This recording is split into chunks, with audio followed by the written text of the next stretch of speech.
Imagine sitting down for a comforting meal, something warm, something familiar, something you have eaten 100 times before, and having no idea that the specific way you just prepared that food has quietly turned it into one of the most aggressive triggers of cellular damage your body can encounter. Does that sound dramatic? I wish it were. There is a habit practiced in nearly every kitchen on Earth, a habit that feels responsible, practical, even virtuous, because it saves money and reduces waste. Reheating leftovers. And what happens inside four very specific foods the moment heat touches them a second time is something almost nobody has ever explained to you clearly. In the next few minutes, I am going to walk you through exactly which four foods you must never reheat, what they chemically transform into the second you press that button on your microwave, and why that transformation is directly linked to one of the cancers with the most silent, most devastating progression in modern medicine. I am Dr. William Lee, and I am going to share something with you today that I believe every single person who eats food from their own refrigerator deserves to hear, because I have looked into the eyes of too many patients who ask me one question I could not answer without breaking. Why did nobody tell me this earlier? I am not staying quiet anymore. Before we begin, I need you to understand one thing. Cancer does not announce itself. It does not knock on your door.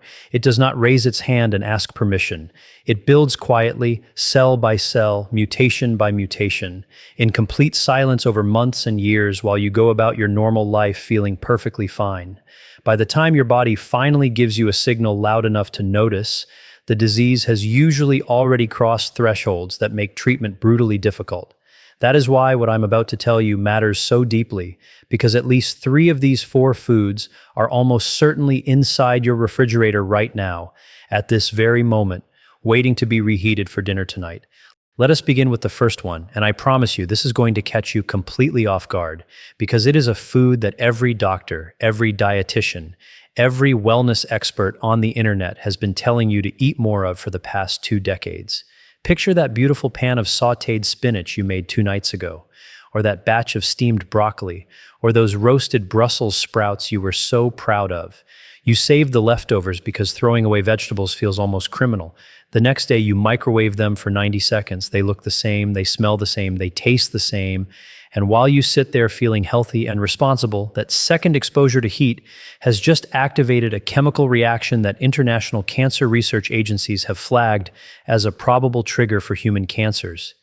Here is what is actually happening. Leafy greens and cruciferous vegetables like spinach, kale, celery, beets, broccoli, all of them contain naturally occurring compounds called nitrates. In their fresh state, these nitrates are completely harmless, even beneficial.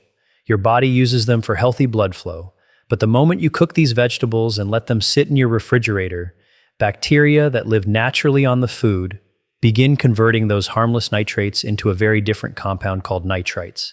And when you apply heat a second time, those nitrites react with the proteins and amino acids in the food to produce compounds called nitrosamines. Remember that word, nitrosamines. The International Agency for Research on Cancer has classified nitrosamines as probable human carcinogens, and they are what scientists call genotoxic, which means they do not damage your body from the outside. They walk directly into the nucleus of your cells and rewrite the instructions written into your DNA itself. Think of your DNA as the master blueprint your body reads every second of every day to know how to build, repair, and maintain every organ inside you. Nitrosamines are like an intruder sneaking into that blueprint room night after night, erasing a line here, changing a number there. Your repair systems catch most of it, but not all of it. And over the years, the corrupted instructions start producing cells that no longer behave the way they should, cells that multiply when they should rest, cells that refuse to die when their time has come. That is how cancer begins. How many times this week did you cook a batch of greens and reheat the leftovers the next day? Type that number in the comments right now, because most people do this with the best of intentions. And the innocence of it is exactly what makes it so quietly dangerous. The fix is simpler than you think. Eat your cooked vegetables cold. Cold sautéed spinach tossed into a grain bowl. Cold broccoli chopped into a salad. Cold roasted vegetables folded into a wrap with hummus. Every nutrient is still there, zero nitrosamine formation, because there is no second heat. If you absolutely must eat them warm, Cook only what you plan to eat right now in that single meal, and never save the rest for reheating tomorrow. This one change alone, practiced consistently, removes one of the most repeated cancer risks from your weekly routine. Now, the second food, and this one is going to shock you even more because it is the most innocent-looking food in your entire kitchen. No strong smell, no strong flavor. The danger inside it cannot be seen, cannot be tasted, cannot be detected by any of your senses. Rice. That big pot of rice you made 3 days ago because it is easier to cook once and portion it out through the week. That habit exists in nearly every household on the planet, and hidden inside that rice, from the exact minute it finished cooking and began to cool, a biological process has been silently unfolding that almost no one has ever warned you about. I need to introduce you to a bacterium called Bacillus cereus. This organism is present in raw rice grown anywhere in the world, on every continent, in every supermarket. Cooking your rice kills the active bacteria, but it does not kill the spores. A spore is a hardened biological survival structure that certain bacteria produce specifically to survive conditions that would kill them. Boiling water does not destroy them. Normal cooking temperatures cannot touch them. They sit inside your perfectly cooked rice, invisible, undetectable, waiting patiently for the temperature to drop into their preferred range, which happens to be exactly the temperature of your kitchen counter as the rice cools after cooking. The moment the temperature drops, those spores wake up. They multiply rapidly. They produce toxins. And here is the detail that changes everything.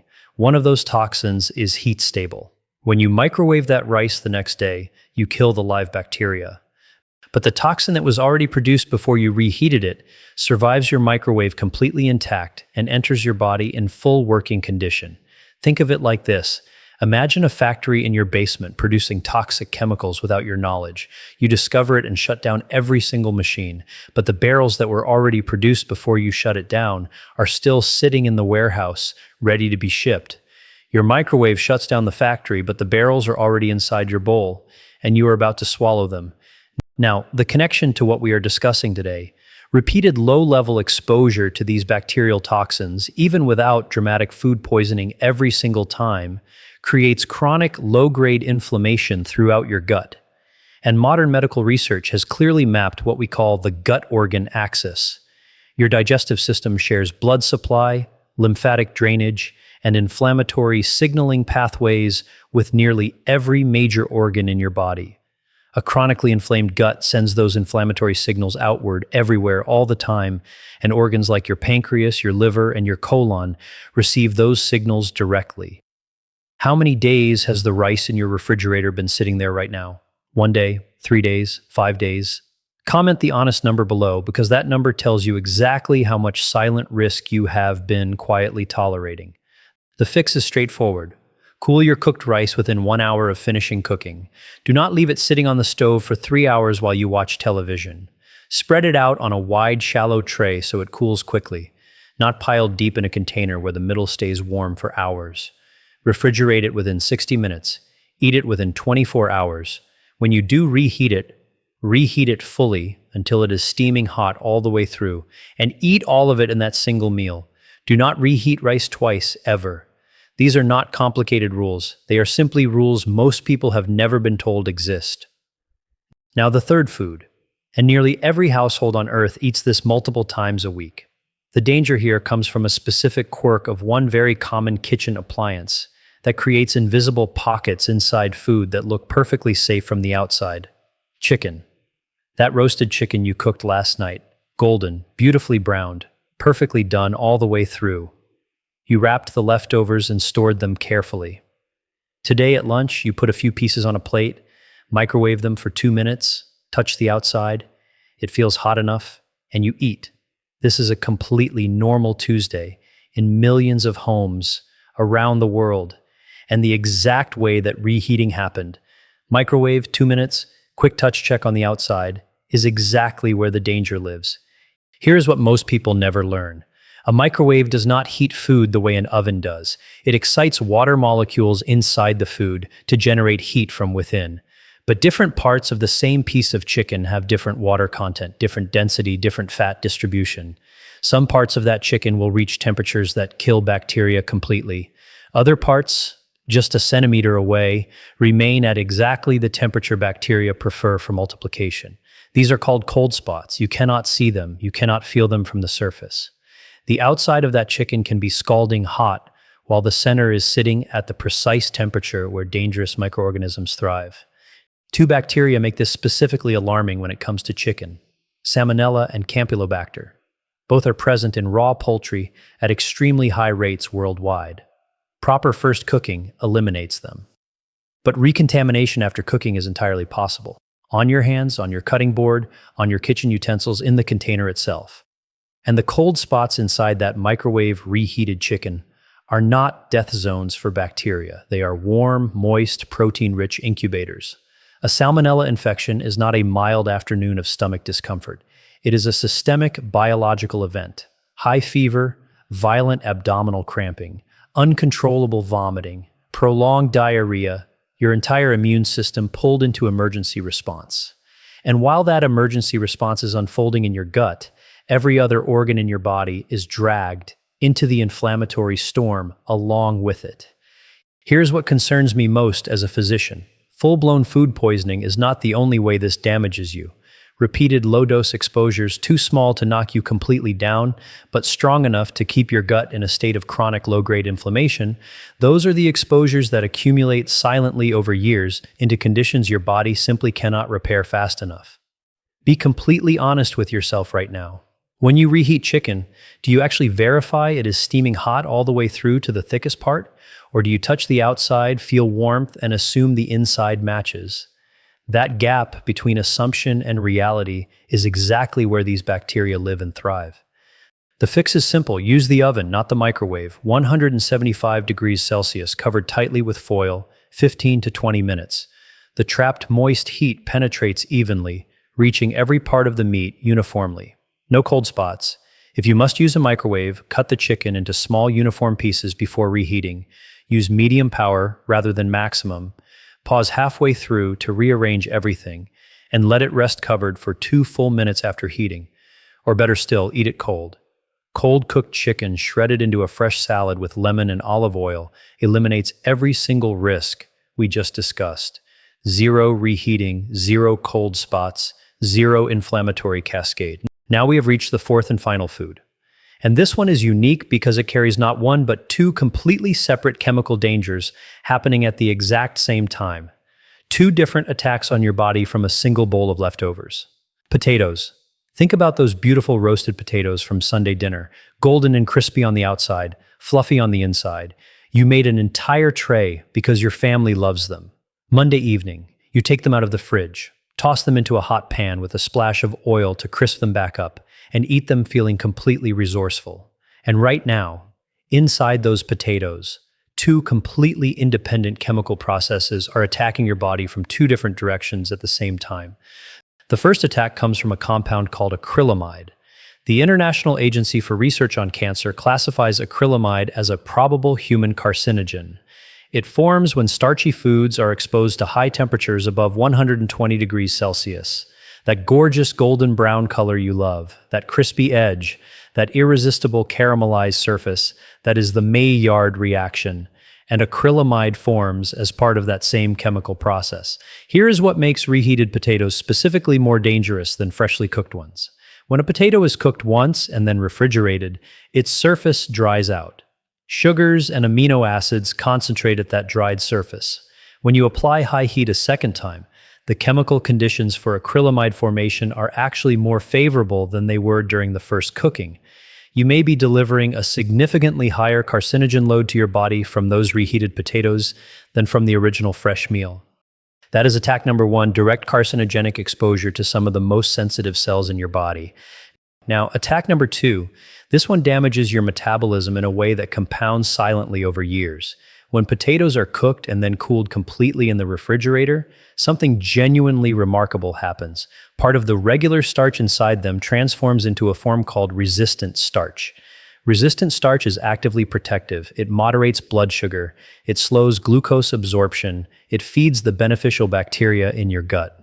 A cold cooked potato is metabolically almost a completely different food than a hot one. The moment you reheat that potato at high heat, that resistant starch converts back into ordinary, rapidly digested starch. The beneficial transformation that took place during cooling is undone in 90 seconds inside your microwave.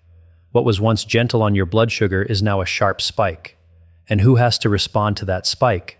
The insulin-producing cells of your pancreas forced into a sudden, urgent, oversized insulin release. Once in a while, completely normal. 3 times a week, every week for years. Those cells are being driven into repeated emergency production. They fatigue, they become less responsive, they wear down, and that progressive metabolic exhaustion is a documented pathway towards some of the most serious chronic diseases in modern medicine.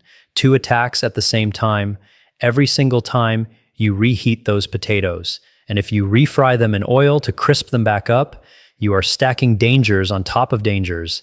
Maximum acrylamide, maximum oil oxidation, every hazard from this entire video concentrated into one dish. How many times this week did you reheat potatoes? Comment the honest number right now. The fix: eat your cooked potatoes cold whenever you can. A cold potato salad with good olive oil, a splash of vinegar, and fresh herbs sounds unfamiliar until you try it. You keep all the resistant starch. You avoid additional acrylamide formation. You give your metabolism a meal it does not have to fight against. If you must eat them warm, steam them gently, or use the lowest heat that simply removes the chill. Warm, not scorching hot, and never ever refry an already cooked potato. A fresh potato fried once is a completely different chemical event than a cooked potato fried twice. We have now walked through all 4. And before you close this video, there is one thing I need you to hear that matters more than every piece of information I have shared with you today. If you have been doing these things for years, it is not too late. The human body has a capacity for recovery that genuinely humbles me after decades of practicing medicine. Chronic inflammation can come down. Damaged cells are replaced continuously by new ones. Metabolic function can be restored. The conditions I have described today are not a sentence. They are a starting point, and every better choice you make from this moment forward moves you in the right direction. What I am asking you to carry out of this video is not fear. Fear paralyzes people. What I am asking you to carry is the practical, specific knowledge that lets you make one different choice tonight. When you open your refrigerator, leafy greens and vegetables, eat them cold or cook only what you need in that single meal. Rice, cool it within 1 hour, refrigerate immediately, eat it within 24 hours, reheat only once. Chicken, oven not microwave, or eat it cold. Potatoes, cold whenever possible, or gentle low heat only. Small habits, practiced consistently, quietly rebuild your health over months and years. Your body has been working for you in complete silence every single day of your life, filtering, repairing, protecting, defending, never once asking for anything in return. Start giving something back. I am Dr. William Lee. If this gave you something real today, think of one person you love right now. Your mother, your father, your partner, your closest friend, someone who reheats rice every day and has never heard a single word of what you just heard. Send them this video right now, not tomorrow, right now. That might be the most important thing you do today. Take care of yourselves. I will see you in the next one.